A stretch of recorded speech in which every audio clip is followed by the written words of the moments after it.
الحمد لله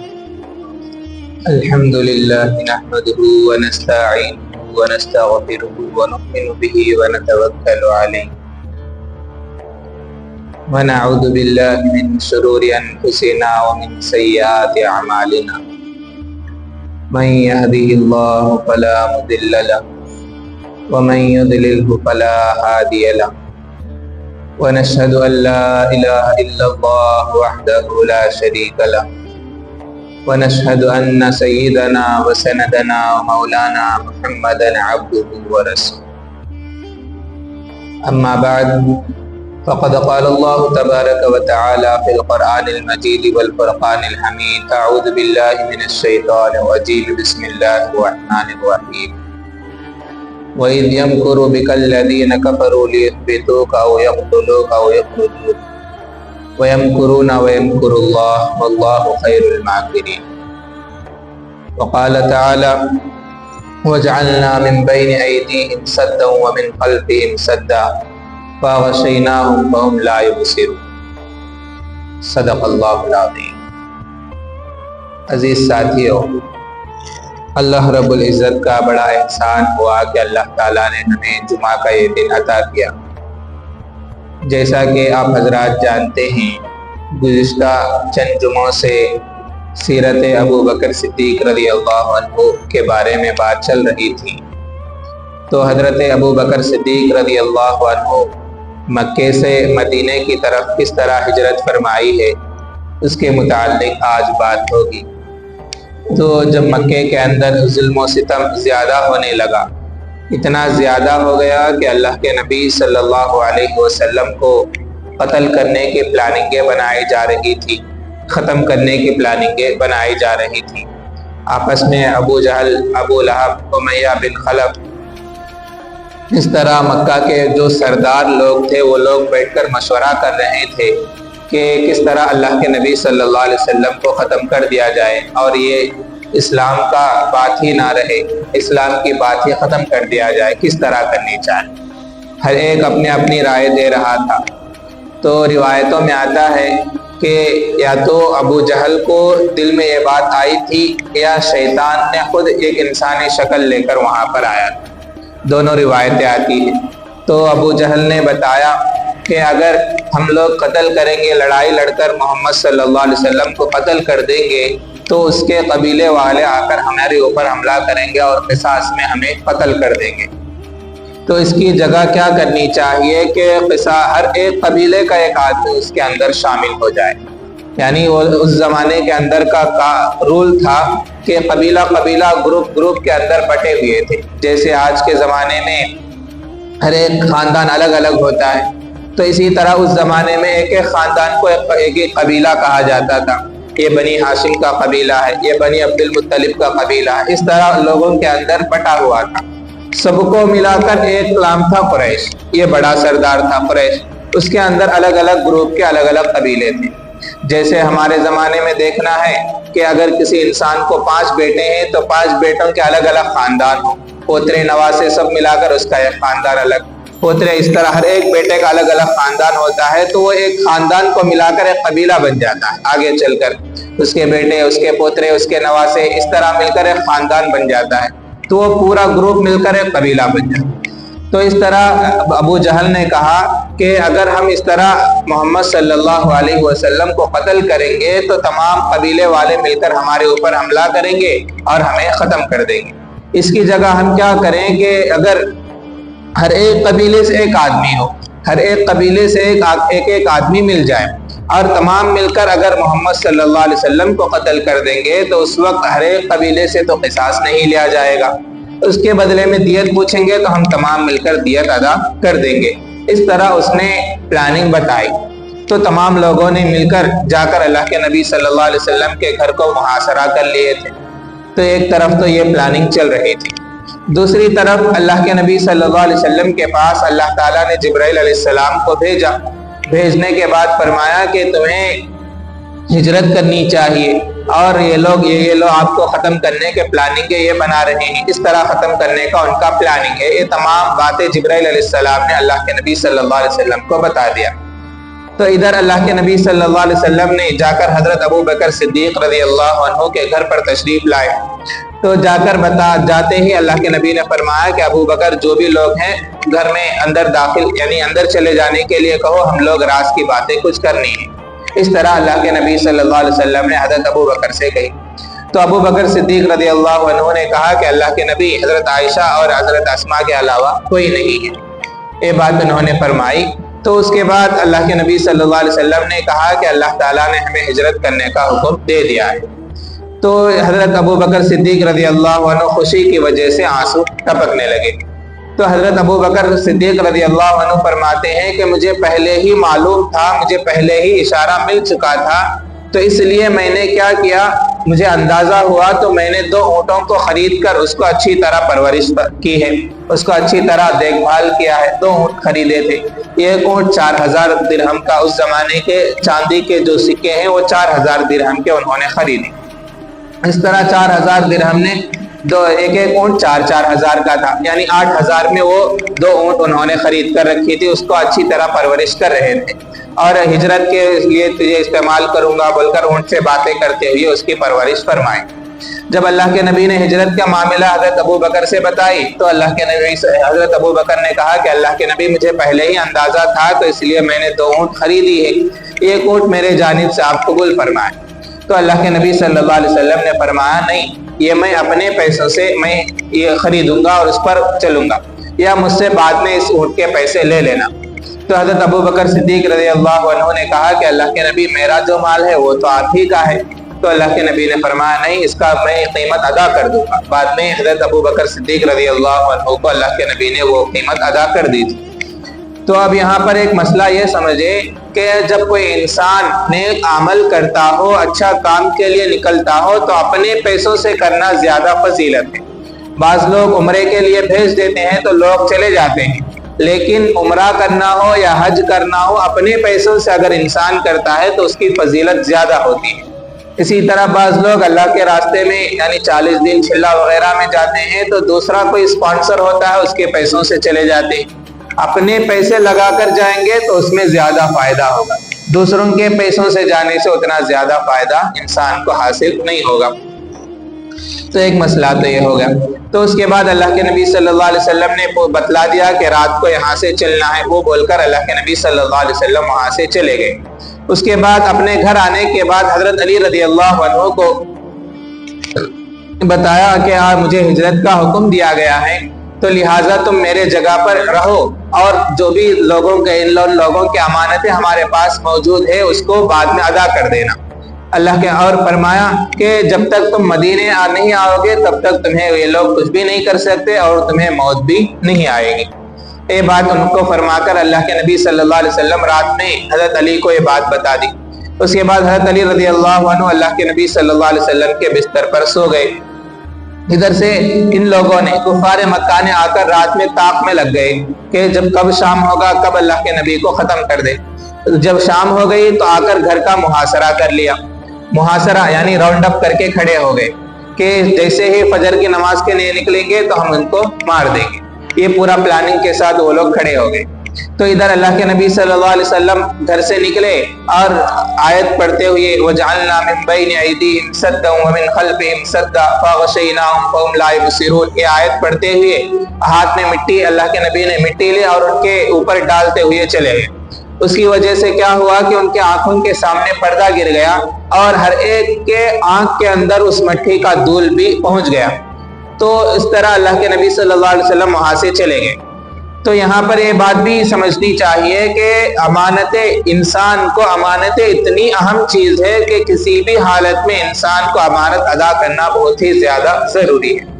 اللہ تعالیٰ بھی قرآن کے اندر فرماتا ہے ان اللہ یأمرکم ان تؤدوا الامانات الی اہلھا، اللہ تعالیٰ قرآن میں فرماتے ہیں کہ امانتیں ان کے مالکوں تک ضرور پہنچا دیا کرو۔ اگر یہاں پر دیکھا جائے یہ امانتیں کس کی ہے؟ وہی کفار کی ہے جو اللہ کے نبی کو مارنے کے لیے آئے ہیں۔ مارنے کے لیے جو آئے ہیں انہی کے پیسے ہمارے پاس ہیں، انہی کا سونا ہمارے پاس ہے۔ اگر اللہ کے نبی چاہتے تو انہوں تو مجھے مارنے آتے ہیں، میں پیسے لے کے چل گئے جانا، اس طرح کہہ سکتے تھے، لیکن اللہ کے نبی صلی اللہ علیہ وسلم نے ان کی امانتیں ان کو واپس لوٹانے کا حکم دیا جا رہا ہے۔ اتنی رعایت اللہ کے نبی نے کی کہ جو لوگ مارنے آ رہے ہیں ان کی امانتیں ان کے پاس لوٹانے کا حکم دے رہے ہیں، اتنی رعایت اللہ کے نبی نے کی۔ تو آج امانت کا بہت ہی زیادہ، امانت بولے تو چھوٹا سا مفہوم سمجھتے ہیں، حالانکہ امانت کا لفظ بہت ہی بڑا ہے، اس کو ادا کرنا بہت ہی زیادہ ضروری ہے۔ امانت بولے تو ہمارے لفظ ہمیں کیا سمجھتے ہیں، کون تو پیسے دیے تو مدڑ کو رکھ لینا، وہی ساتھ لے جا کے وہ نوٹا دے ڈالے تو ہو جاتا، یہ سمجھتے ہیں۔ امانت کا ایک ہی مفہوم نہیں ہے، یہ جان ایک امانت ہے۔ اگر کوئی انسان سگریٹ جلا رہا ہے تو اپنی جان میں خیانت کر رہا ہے، تو امانت میں خیانت ہو رہی ہے۔ اگر کوئی انسان شراب پی رہا ہے، اپنے امانت میں خیانت کر رہا ہے، کیونکہ جان امانت ہے، اللہ کے حوالے کرنا ہے، تو یہ خیانت کر رہا ہے۔ اگر کوئی انسان، یہ تو اللہ کے اعتبار سے، دنیا کے اعتبار سے بھی دیکھیں گے تو ہم اس ملک میں رہ رہے ہیں، تو یہ ملک کے جتنے بھی قوانین ہیں اس کی امانت کی رعایت کرنا پڑے گا۔ تو جتنے بھی رولز ہیں ان رولز کو اگر ہم کراس کر رہے ہیں، توڑ رہے ہیں، تو امانت میں خیانت ہم لوگ کرنے والے بن جاتے ہیں۔ تو اس طرح بہت ساری، امانت کا مفہوم بہت ہی بڑا ہے، لہٰذا اللہ کے نبی صلی اللہ علیہ وسلم نے حضرت علی کو بتا کر چلے گئے اور ان لوگوں کے دعا پڑھتے ہوئے، اجعلنا من بین ایدیہم، یا سورہ یاسین کی آیت پڑھتے ہوئے ان لوگوں کے اوپر مٹی ڈال دیا، ان لوگوں کے اوپر، ان کے سامنے پردہ آ گیا۔ اللہ کے نبی صلی اللہ علیہ وسلم وہاں سے نکل گئے۔ نکل جانے کے بعد ادھر سے شیطان نے آ کر یا کسی نے آ کر بتا دیا کہ اللہ کے نبی تو ادھر چلے گئے ہیں، اب تم لوگ یہاں کیا کر رہے ہو؟ تو ان لوگوں نے کھڑکی کے اندر دیکھا، کھڑکی سے دیکھا تو اللہ وہاں پر کوئی آدمی سویا ہوا ہے۔ تو ان لوگوں نے دروازہ کھٹکھٹا کر اندر جا کر دیکھے تو حضرت علی رضی اللہ عنہ وہاں پر موجود تھے۔ تو انہوں نے کہا کہ اللہ کے نبی نے مجھے امانتیں دینے کے لیے یہاں پر رکھا ہے۔ تو اس کے بعد ان کو تھوڑی دیر کے واسطے قید کیا۔ اس کے بعد ابو لہب کے یا ابو جہل کے بولنے پر حضرت علی رضی اللہ عنہ کو چھوڑ دیا گیا۔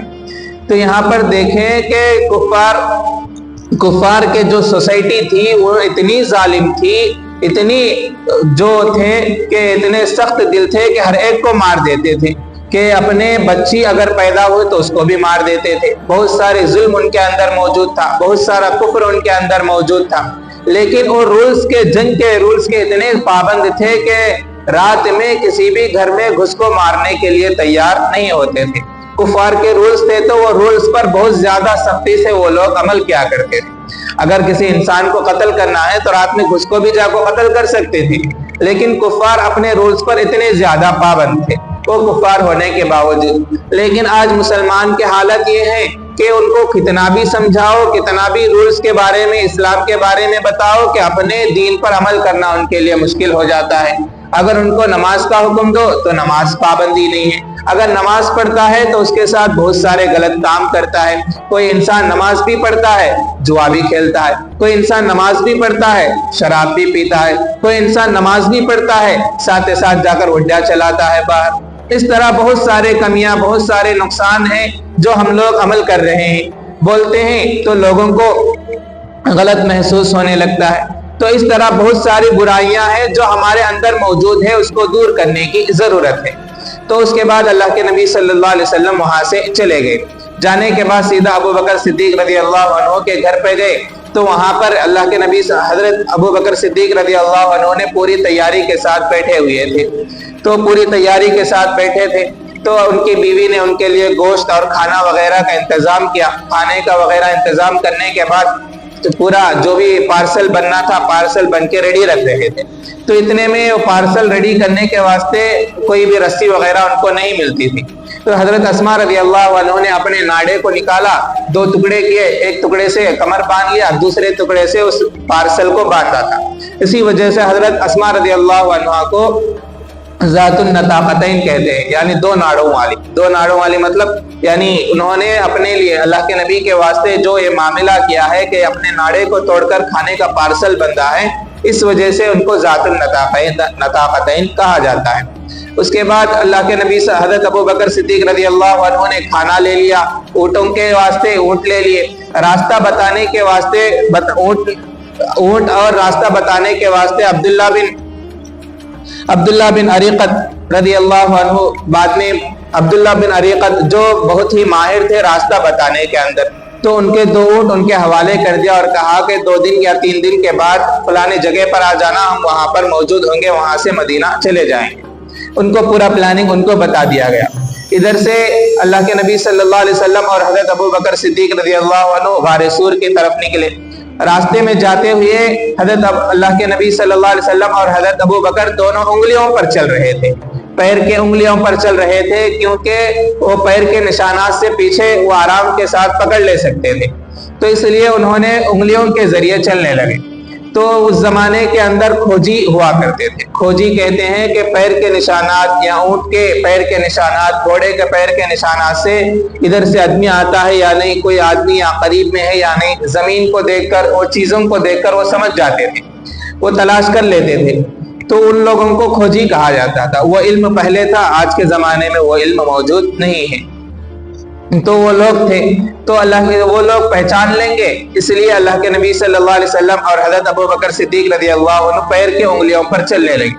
اللہ کے نبی صلی اللہ علیہ وسلم بہت ہی نازک تھے، بہت ہی جسم نازک تھا، اس وجہ سے پیر زخمی ہو گئے، تو حضرت ابو بکر صدیق رضی اللہ عنہ نے ان کو اپنے کندھوں پر بٹھایا اللہ کے نبی کو، اور غار سور کی طرف چل گئے، وہاں پر جا کر چھپ گئے۔ جانے کے واسطے غار سور تک پہنچ گئے، غار سور پر پہنچ جا کر رک گئے۔ رکتے ہی جا کر حضرت ابو بکر صدیق رضی اللہ عنہ نے پورے غار کو صاف کیا اندر، کیونکہ اس زمانے میں غاروں کے اندر سانپ وغیرہ جانور وغیرہ ہوتے، تو حضرت ابو بکر نے کہا کہ اللہ کے نبی آپ یہاں پر رکیے، میں جا کر اندر پورا دیکھ کر آتا ہوں۔ تو اندر جا کر بہت سارا صاف کیا، دیکھا کہ 70 سوراخ اندر موجود تھے، تو انہوں نے سب سوراخوں کو اپنے جو بھی چیزیں، کسی میں گھاس، کسی میں پتھر وغیرہ وغیرہ رکھ کر ڈھانپ دیا۔ جب کچھ سوراخیں بچ گئی تو اپنے کپڑے سے جو پہنے چادر تھی پہن کر وہ چادر کو پھاڑ کر اس کی سوراخوں میں رکھ دیا، ایک سوراخ بچ گیا تھا۔ تو اس کے بعد حضرت ابو بکر صدیق رضی اللہ عنہ نے اس سوراخ پر پیر رکھ کر اللہ کے نبی صلی اللہ علیہ وسلم کو اندر بلا لیا، ان کے واسطے سونے کے واسطے انتظام کر کے بیٹھ گئے۔ تو اللہ کے نبی صلی اللہ علیہ وسلم غار میں جا کر آرام کرنے کے لیے سو گئے۔ حضرت ابو بکر صدیق رضی اللہ عنہ کے گود میں سر رکھا اور اس کے بعد سو گئے۔ سونے کے بعد ادھر جس سوراخ کے اندر اللہ کے نبی نے پیر رکھا تھا، اس سوراخ کے اندر وہ سانپ تھا۔ تاج القصص ایک کتاب ہے، اس کتاب کے اندر لکھا ہے کہ وہ سانپ کے بارے میں کہ وہ سانپ حضرت عیسیٰ علیہ السلام کے زمانے کا تھا۔ حضرت عیسیٰ علیہ السلام ایک مرتبہ انجیل پڑھ رہے تھے تو وہ سانپ بھی وہاں پر حضرت عیسیٰ علیہ السلام کی انجیل کو سنا، تو اس کے اندر اللہ کے نبی صلی اللہ علیہ وسلم کے آنے کی خوشخبری، آنے کی باتیں اس کے اندر موجود تھی۔ تو یہ صاحب نے جا کر حضرت عیسیٰ علیہ السلام سے پوچھا کہ وہ نبی کہاں آنے والے، تو انہوں نے کہا، عیسیٰ علیہ السلام نے کہا کہ وہ مکہ سے مدینہ ہجرت کریں گے، تو لہٰذا تم مدینے میں کہیں جا کر راستے میں کہیں پر چھپ جانا، جب وہ ہجرت کریں گے تو دیکھ لینا۔ تو وہ جا کر غار سور کے اندر اپنا پناہ بنا لیا تھا، اس کے اندر وہ رہنے لگا۔ اس سانپ کے بارے میں آتا ہے کہ وہ 600 سال سے بھی زیادہ عمر کا تھا۔ تو ایک تو یہ ہے کہ سانپ کی عمر اتنی لمبی زیادہ نہیں ہوتی ہے، لیکن اس نے اپنے نبی کو دیکھنے کا ارادہ کیا تھا، اس وجہ سے اللہ تعالیٰ نے اس کو عمر دے دی تھی۔ ایک تو یہ، دوسرا یہ ہے کہ وہ سانپ روزانہ اپنے بل سے باہر نکلتا اور دیکھتا تھا کہ اللہ کے نبی جا رہے ہیں کیا، جاتے ہیں تو جاتے کیا دیکھتا، نہیں جاتے ہیں تو پھر اندر جا کر اسی بل کے اندر رہنے لگتا تھا۔ اور اس کے بارے میں آتا ہے ان سوراخوں کے بارے میں کہ وہ جتنے بھی سوراخ تھے وہ سانپ نے ہی کیا ہے۔ کیوں؟ اس لیے کہ اگر یہ غار کے اندر آ کر رک گئے تو میں ایک سوراخ میں سے نہیں تو دوسرے سوراخ میں سے دیکھ لیں گے بول کر اس نے تمام سوراخ کر لیے۔ لیکن کیا ہوا، حضرت ابو بکر صدیق رضی اللہ عنہ نے پوروں کو بند کر دیا، ہر ایک سوراخ سے آ کر دیکھنے کی کوشش کی، لیکن کسی بھی راستہ نہیں ملا۔ جب جا کر دیکھا کہ یہاں پر پاؤں ہیں، انسان جہاں یہاں پر پاؤں ہیں، نرم ہیں، مارتے ہیں تو وہ پاؤں ہٹا لیں گے تو میں اللہ کے نبی صلی اللہ علیہ وسلم کی زیارت کر لوں گا، یہ سوچ کر اس نے سانپ نے اس میں ڈس لیا۔ تو حضرت ابو بکر صدیق رضی اللہ عنہ کے بدن کے اندر، حضرت ابو بکر صدیق رضی اللہ عنہ کو طاقت زیادہ تھا تو وہ سنبھالنے کی کوشش کر رہے تھے، کیونکہ جب سانپ ڈستا ہے تو انسان کے اندر حرارت زیادہ ہو جاتی ہے، تکلیف زیادہ، اور بدن کے اندر الگ الگ طریقے سے تکلیف ہونے لگتی ہے، تو سنبھالنے کی کوشش کر رہے تھے، لیکن پھر بھی آنکھوں سے آنسو تو چھپ نہیں سکے، تو سیدھا آنکھوں سے آنسو نکلا اور حضرت اللہ کے نبی صلی اللہ علیہ وسلم کے رخسار پر یعنی گال پر پڑ گئے۔ تو حضرت اللہ کے نبی صلی اللہ علیہ وسلم نیند میں سے اٹھ گئے، تو پوچھا کیا ہے، تو حضرت ابو بکر صدیق رضی اللہ عنہ نے فرمایا کہ شاید کسی جانور نے، کسی کوئی چیز نے کاٹ لیا ہے پیر پر، تو اس وجہ سے مجھے تکلیف ہوئی تو آنکھوں سے آنسو نکل گئے۔ تو اللہ کے نبی صلی اللہ علیہ وسلم اپنا لعاب مبارک اس پر لگایا تو ان کو آرام پہنچ گیا، فوراً ان کی تکلیف دور ہو گئی۔